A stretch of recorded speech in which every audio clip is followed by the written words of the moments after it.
Bonjour à tous, c'est Laetitia, bienvenue sur Au cœur de Soi TV.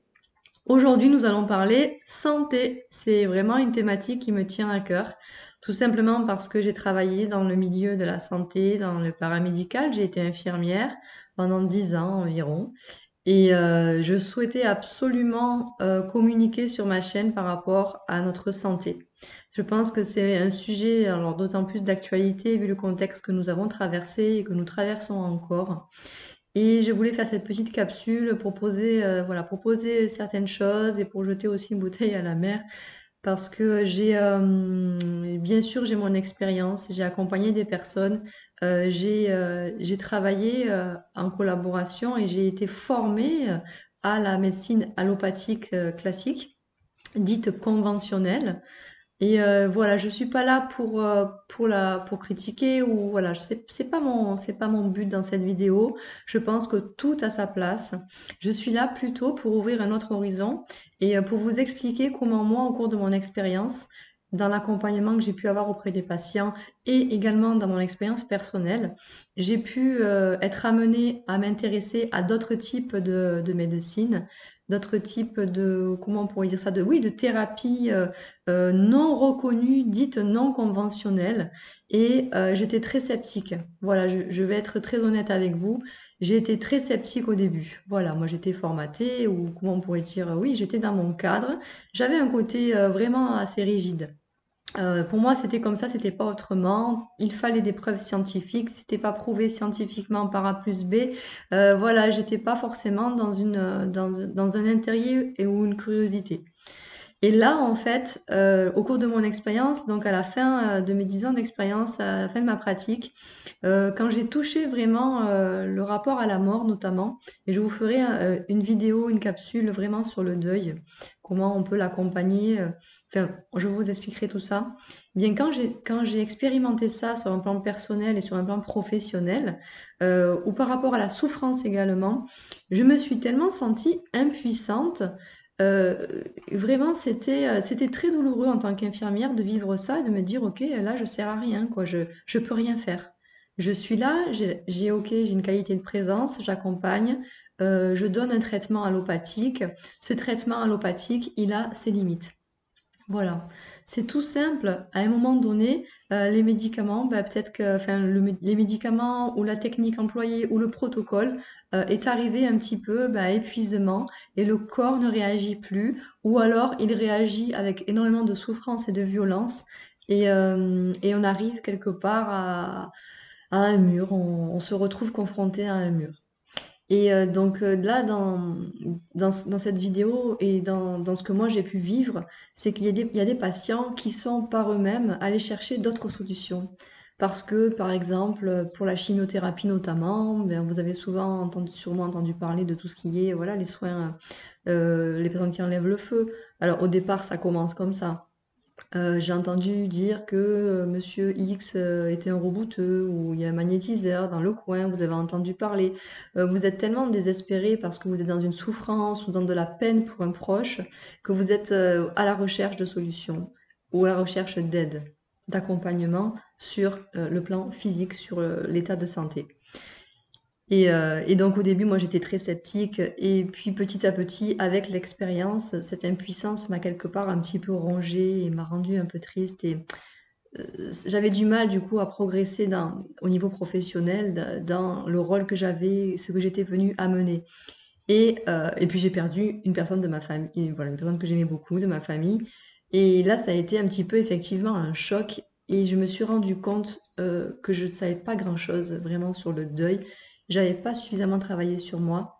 Et c'est à partir de là où j'ai commencé à chercher, à lire. Je me suis mise à lire tout ce que je pouvais trouver sur le deuil, sur la souffrance, sur comment transcender les choses. Comment ça se fait que la médecine allopathique, avec tout ce que moi j'avais appris, hein, parce que pour moi c'était le Graal, c'était Dieu quoi. Je sais pas comment expliquer, mais voilà, si on nous avait dit que c'était comme ça, ben c'était comme ça. Voilà. J'avais un esprit un petit peu fermé, c'est exact, et je le reconnais aujourd'hui. Et c'est pour ça que je fais cette vidéo aussi, parce que c'est grâce aussi à ces difficultés que j'ai pu ouvrir à d'autres choses. Donc au travers de lectures, au travers de rencontres, au travers d'expériences auprès des patients, je me suis aperçue que la médecine allopathique avait vraiment ses limites. Et je pense que vous aussi, de votre côté, vous l'avez expérimenté. Et je suis simplement là pour témoigner de cela et vous dire que petit à petit, je me suis intéressée à d'autres types de médecine complémentaires.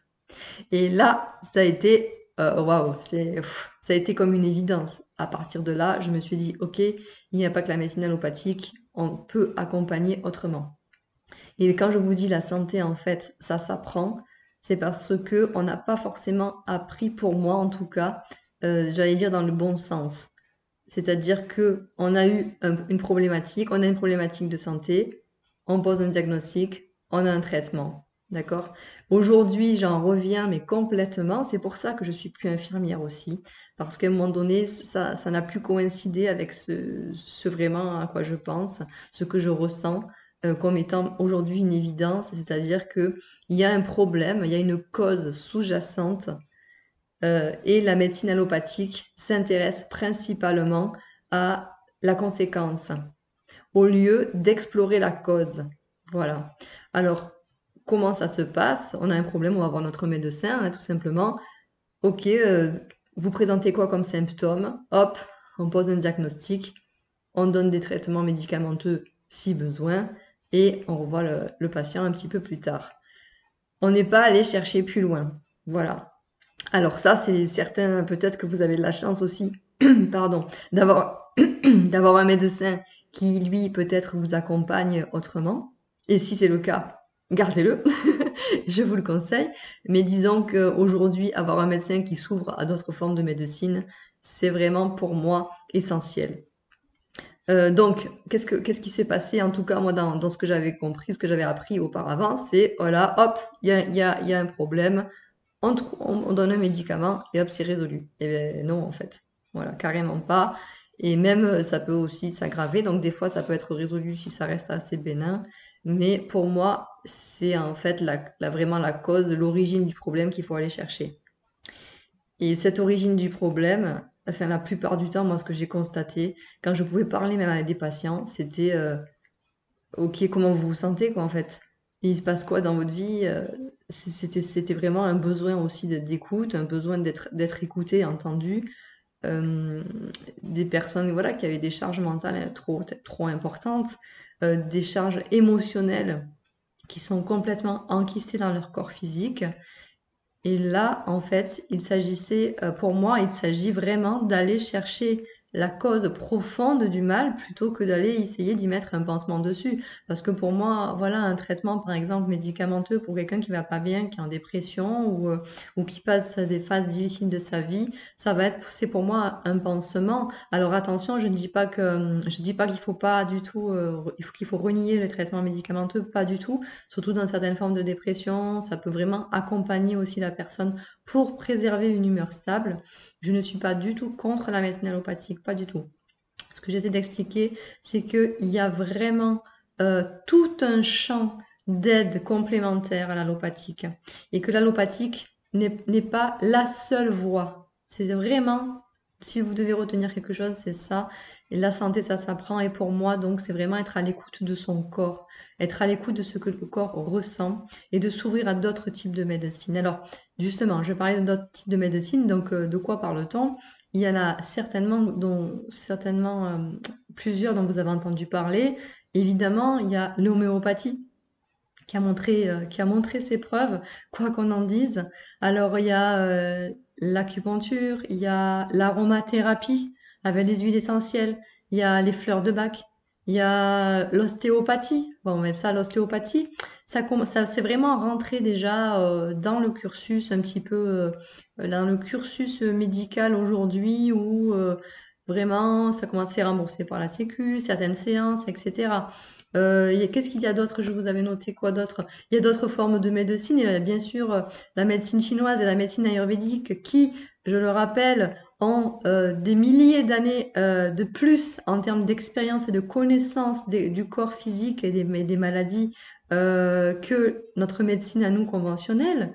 Donc, c'est aussi intéressant d'aller s'y intéresser, d'aller l'expérimenter. S'y intéresser, oui, mais l'expérimenter. Parce qu'au début, moi, j'étais fermée à tout ça. Mais quand petit à petit, je me suis rendu compte, même pour moi, personnellement, que j'avais certaines problématiques et que je me confrontais à aucune solution par rapport à l'allopathique et que je suis allée expérimenter d'autres techniques.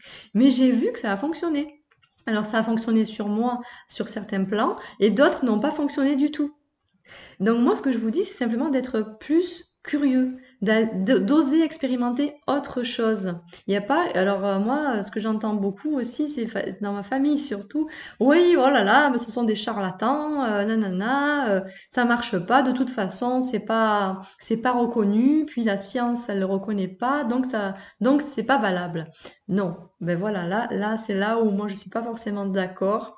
Et pour moi, on est tous des êtres très différents. Ce qui peut marcher pour une personne ne peut pas marcher pour l'autre, inversement. Donc, on est là aussi pour expérimenter et pour tester. Et quand il n'y a plus trop de solutions ou quand on a besoin d'aide, il faut vraiment pas hésiter à ouvrir à d'autres champs. Et je vous ai dit que l'éducation, la santé, ça s'apprenait aussi, moi, pardon, par rapport à ça, je pensais principalement à la naturopathie et à l'alimentation, tout ce qui est autour de la diététique. Pourquoi?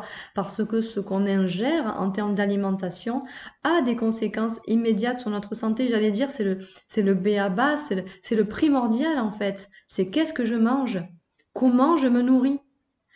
Et en fonction de comment je me nourris, mon corps va avoir un certain fonctionnement et cela va entraîner effectivement des conséquences. Alors, la nourriture, elle est alimentaire, mais elle est aussi psychologique, elle est aussi émotionnelle. Comment sont mes pensées? Ça aussi, c'est important. Comment je me nourris par rapport à mes pensées? Est-ce que je me nourris toute la journée de pensées qui me plombent, qui me rendent triste, qui me rendent aigrie? Est-ce que je ressasse des choses? Ou est-ce que je me nourris d'éléments de pensée qui m'apportent un peu d'espoir, un peu de joie et de la simplicité? Il n'y a pas besoin d'aller chercher des trucs extraordinaires. La simplicité autour de soi, dans la nature, ne serait-ce que dans la nature, rencontrer une personne que vous aimez, etc. De quoi je nourris mon corps? Voilà, en termes de pensée, en termes d'émotion. L'alimentation, pour moi, c'est vraiment essentiel. L'hydratation, comment est-ce que vous buvez aussi? Nous avons, comme vous le savez, notre corps est constitué en majorité d'eau, donc il a vraiment besoin d'eau. Alors, comment vous buvez? Combien vous buvez? Ça aussi, c'est important. Est-ce que vous avez une activité physique? Tous ces éléments, c'est pour ça que moi je parle de ça. Voilà, il n'y a pas que moi qui en parle, mais j'aime le terme holistique parce que la santé, c'est holistique, c'est-à-dire c'est global. Alors que la médecine allopathique, même si elle fait une anamnèse, il y a des choses sur lesquelles elle n'est pas encore vraiment, comment dire, elle s'y intéresse pas encore tout à fait, sur les émotions, sur les pensées. Il y a les accompagnements psychologiques, bien sûr, qui sont aussi très importants et qui sont très intéressants. Il y a vraiment encore d'autres petits terrains à aller explorer. C'est ça un petit peu moi que je souhaite en fait laisser ici dans cette capsule vidéo. En termes justement de thérapie d'accompagnement plutôt psychologique ou émotionnel, il y a d'autres aussi, d'autres terrains que la psychothérapie classique. Il y a les thérapies brèves, les TCC. Hein, je pense que vous, voilà, vous devez connaître. Il y a aussi la kinésiologie qui va aussi explorer au travers de votre corps, votre inconscient. Il y a l'hypnose, l'hypnothérapie, qui a montré aussi son efficacité. Qu'est-ce qu'il y a d'autre? Il y a plein de choses. Il y a la réflexologie plantaire, il y a l'auriculothérapie, il y a la phytothérapie avec les plantes, il y a la sophrologie, je ne sais plus si je vous l'ai dit, il y a les soins de massage du corps, il y a des techniques aussi de libération des émotions, et vous connaissez peut-être le FT.